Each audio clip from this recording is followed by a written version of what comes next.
तर मित्रांनो, आता मी आहे कोकणामध्ये, महाडमध्ये, आणि मी तुम्हाला एक अनबिलिव्हेबल असं दृश्य दाखवणार आहे. आता जसं आपल्याला माहिती आहे, छत्रपती शिवाजी महाराजांचं वर्चस्व हे सगळीकडे होतं, पण जे दृश्य मी आता तुम्हाला दाखवतोय त्याच्यामध्ये महाराजांच्या चेहऱ्याचं पूर्णपणे आकृती ही पाहायला मिळते.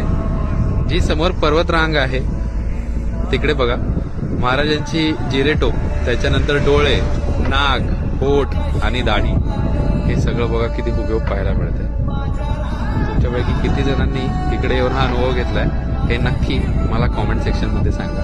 पण खरंच अंगावर काटे आणणारं दृश्य हे आज मी अनुभव करतोय इथे.